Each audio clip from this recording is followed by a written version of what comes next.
we decided we're gonna do our Mount Rushmore of zombie movies, and I guess I'll lead out for us. I feel like your list is probably gonna be more respectable because you are more of a horror movie fan. You've probably seen more of zombie movies than I have. Because I was looking through some of the I Googled it, what are and a lot of the popular ones is I haven't seen those. I know about those, but so not surprisingly, my first couple entries are more comedic.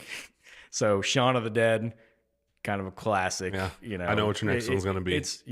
Shaun of the Dead is one that I like just as much in the theory as the actual movie. Yeah, I do actually enjoy the actual movie, but I love how deliberate and detailed they were. And you can watch these things you missed in it, and it's a really smart movie. My next one you could guess is Zombieland. Yep. I mean, just give me Woody Harrelson being a crazy cowboy fighting zombies. That's really all you need. Yeah. And then my last two, I was a little torn on. I went with World War Z. Yeah. Is a movie that I really enjoyed when I watched it, but honestly, I haven't revisited. I keep thinking I need to rewatch it. I haven't seen that one in a while either. And then for my final one, I actually decided to go with 28 Weeks Later. Yeah. And I was torn between 28 days and 28 weeks. Mm-hmm. And maybe it's because, again, recency bias, but I just really enjoyed 28 Weeks Later, which is so weird to say that there's a trilogy where two of them were written by Alex Garland. And you want the one that's not. And I went with the one that's not. I know. It's weird. Maybe Garland and this subject matter just are not a good combination. I don't know. Yeah. I don't know. It's strange. All right. Yeah. I can't wait to hear your... Well, I'm going to go... I also have Zombieland. Okay. Because I'm a horror guy, but when done well, I do love a good horror comedy, and I agree with you completely. Just give me crazed cowboy hat wearing, shotgun wielding Woody Harrelson. There's also a scene where a piano just gets dropped on a zombie. Yeah, it's one of those you're as an audience, you're so in on the joke the whole movie. It's got one of the all-time clever cameos with Bill Murray. Yes, that's all just incredible.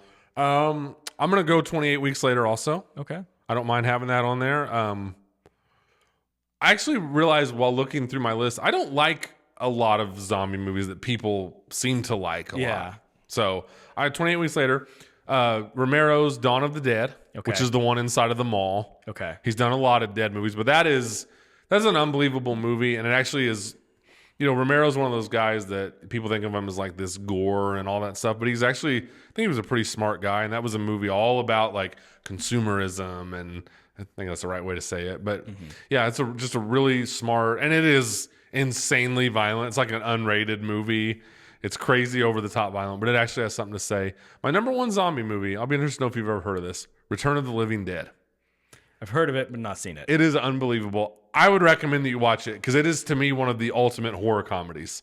Okay. It is 80s. It is kind of sleazy in a lot of ways, but it is a ton of fun. And I think I'm right on this. I think it invented the zombies run trope. I think I'm right about that. I think it was the first movie where zombies weren't just these lumbering oafs that, just ran into the wall or walked into the wall and stuff. These are smart, intelligent zombies, and it's a blast. I would highly recommend you watch it. Okay. Always been one of my favorite movies. All right. That's, I take your recommendation seriously. Listen, I'm not saying it's high concept. Right. But it's a ton of fun. Okay. Yeah. Yeah, I will have to check that out. A classic in my opinion.